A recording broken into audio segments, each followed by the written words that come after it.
I'm a trained counselor who has helped countless drug addicts and alcoholics come back from the brink of death. I believe fully in Alcoholics Anonymous, Narcotics Anonymous, and the 12-step program. The full acceptance of these steps and the meaning that comes from believing in a higher power has created literal miracles in front of my eyes. I have seen homeless alcoholics who were months away from dying, shaking wretches of people with jaundiced eyes and wet brain, but after a year of AA and sobriety, they were some of the most confident, happy, and spiritual people I had ever known. They would give you the shirt off their back, and they constantly volunteered to save others from the brink of death. Some of them became staples of their community, devoted church members and deacons entrusted with large sums of money, and not one of them I knew ever betrayed the trust the community had in them after their recovery. AA and NA gave their lives meaning and, over time, sometimes gave them almost total inner peace. But during the recession caused by the global COVID pandemic, I lost my job. I became desperate and applied to hundreds of jobs, absolutely anything related to counseling or helping addicts. Then one day, I got a call. "Hello, may I please speak to Jonathan?" the deep male voice said on the other end of the line. "Speaking," I said. "Hi there, Jonathan, my name is Winston. I work for a company that is seeking highly qualified counselors such as yourself. Would you be interested in coming in for an interview?" he asked. While I was fairly desperate, I also knew that I had to ask the most important question for any potential job. "How much is the starting pay, if you don't mind me asking?" I said bluntly. Winston chuckled slightly. $80,000 a year, he said. I smiled inwardly, excited about the new prospect. Most of the drug and alcohol counselors around New England made far less than that, despite the fact that the job required a college degree and years of schooling. We made plans to meet, and I went in for the interview and was hired on the spot.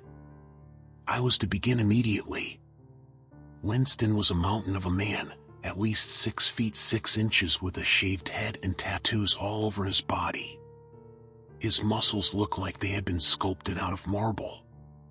But he was also quite nice, smiling and laughing all the time as he showed me around the counseling building. As we neared the end of the tour, he brought me to a room in the basement where a sign had been posted on the door that said, "Meeting in progress. Come in." He pushed the door open slowly, and I saw a room composed of all men, most of them white. They sat in chairs that faced a podium at the front. A man was speaking there. "Thanks to this program, I've been clean for 6 months now," he said sheepishly. He was a small man with huge glasses, balding brown hair, and a pudgy belly. "I never thought it was possible, but with the grace of God and the help from all of you, I've done the impossible. I've stopped killing people, women. I barely even get the craving anymore, and when I do, I call my sponsor, and he's there before I know it, taking the gun or knife out of my hands and talking me down before I can go through with it. It really helps, because I know he knows what it's like. All the anger, the rage, the feelings of being so small, he's been there before, and having someone who knows what it feels like really, it is a miracle. Growing up, if I ever talked about my feelings, my dad, he would beat me, put me in the hospital, even break my nose a couple of times. Another time, when I was 7, he put me in a coma for a week, fractured my skull in 2 places. So I learned quickly to never talk about my feelings, and never cry or complain. I just bottled everything up inside until it exploded. Nods of agreement and solidarity passed through the room. Winston led me over to a chair in the back of the room and had me sit down. I thought about what the man had said. It seemed ludicrous. Was he really talking about killing people to a group of fellow addicts? I had no idea what to think. I had heard confessions in AA from people who had hit pedestrians with their cars and left the scene without stopping, due to them being drunk and afraid to go to prison, but this sounded totally different. The man finished his story, and the apparent leader of the group, a tall black man with a shaved head, got up in front of the group. "Okay, thank you for sharing, Douglas," the black man said to Douglas, the pudgy man with the huge glasses. Douglas went and sat down. I looked at the name tag on the black man's shirt. It read, "Hi. My name is King." King reached into a cloth bag next to the podium, pulling out some round circular coins that I recognized instantly as sobriety chips. And as usual, at the end of every meeting, we like to hand out chips that recognize people's lengths of sobriety, King said in a deep baritone, smiling widely, his face friendly and unassuming. "For Leon, we have a 10-year sobriety chip." King yelled, and everyone in the room stood up, applauding. A nondescript, elderly white man got up from the center of the room, smiling sheepishly as he went to the front, shaking King's hand and taking his token. "For Douglas, we have a 6-month sobriety chip." The pudgy man got back up and went to the front of the room, taking the chip and sitting back down. "And last, but not least, for Anton, we have a 24-hour chip." A white man with a goatee got up and grabbed his chip. "The first 24 hours are always the hardest, as we all know," King said, and the room murmured in agreement. "One day at a time, though. That's all we can do." The meeting ended with the serenity prayer, "Lord, grant me the serenity to accept the things I cannot change," and everyone began to disperse. I turned to Winston. I'm confused," I said, and he laughed, a deep, rich sound that echoed across the room. "This is a newer group," he said, "a 12-step program for those addicted to murder, serial killing, spree killing, anything like that. We have found that, like with drugs and alcohol, prison doesn't really help reform these poor addicts. They don't get any of the professional or psychological help they need while incarcerated. So we started a group here instead." "So, these guys, they actually kill people?" I asked, horrified. He nodded. "Well, they used to," he said. "Some of them have been in recovery for decades. Some of them are brand new at it. And this is what we hired you for, to work with these men, to help save lives, and to keep them on the straight and narrow." He nodded, as if to himself. "It won't be an easy job, surely, but that's why you're getting paid more than other counselors in the area. I'm sure you're up for a challenge, right?" I had to think about it. I didn't know if I was up for a challenge of this caliber. But then again, what other job prospects did I have? I needed the money to pay my rent, otherwise, my 17-year-old daughter and I could end up on the streets. Sighing, I nodded. "Okay, yeah, I'm up for it," I agreed. Blood covered the floor of the room in front of me. I looked from Leon, with his white hair and wrinkled face, to the barely recognizable mass of blood and organs on the floor. "I'm sorry, Mr. Jonathan," he said, crying into his hands. I relapsed. "I don't know what happened. I was totally fine one minute, then this idiot came out of nowhere, cutting me off in traffic and flipping me off for no reason. I had to slam on my brakes to avoid hitting him. I followed him, really just to ask for an apology, but instead, he started swearing at me and calling me all these horrible names, and I just, kind of, blacked out. Tears ran down his cheeks. I walked over to him, taking the bloody knife from his right hand carefully. He let it go without a fight. "It's okay, Leon," I said, patting him on his thin shoulder. "Relapsing is a part of the healing process. All we can do is try to figure out what went wrong this time, so we can work harder next time to prevent this from happening again." 10 years of sobriety, down the drain, he screamed, falling to his knees, getting blood all over his blue jeans. I sighed, backed up to the entrance of the room, and called Winston. "Yeah, I might need a little more help here, on the basement level of the counseling building," I said. "Leon had a relapse, and he's in a really bad state. Do you know who his sponsor is?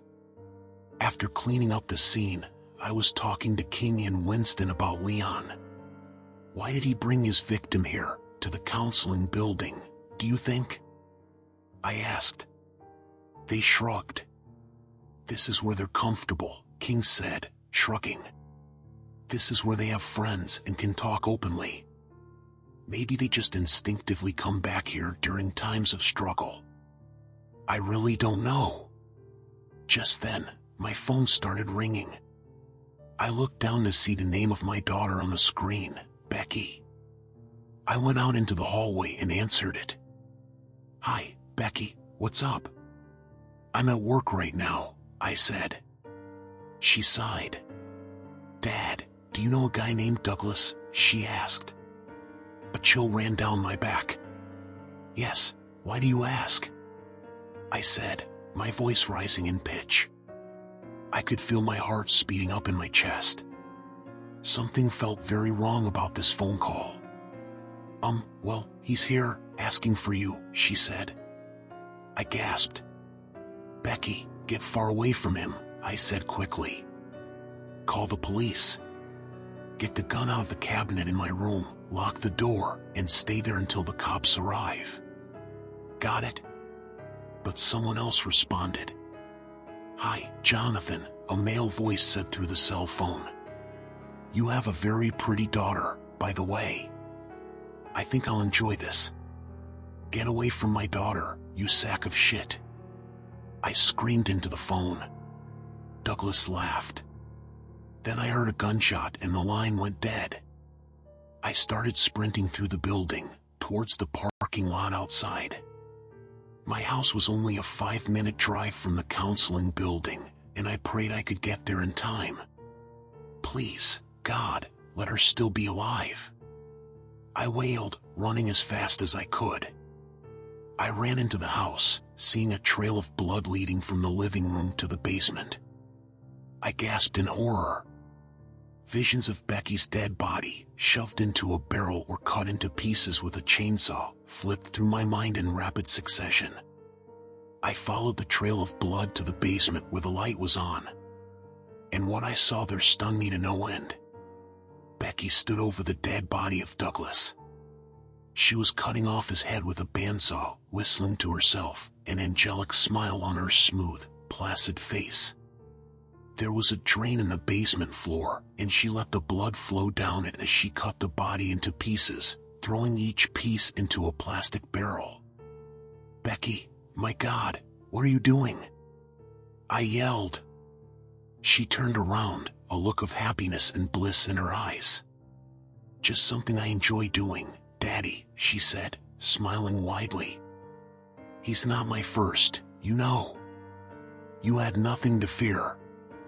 Once I saw this loser sneaking around in her backyard, scoping out the house, I just went to your room and grabbed your gun, hiding it in my hoodie. He thought he was so smart, but really, he was the easiest kill I've ever had. She laughed. I quickly walked over to her, embracing her in a hug.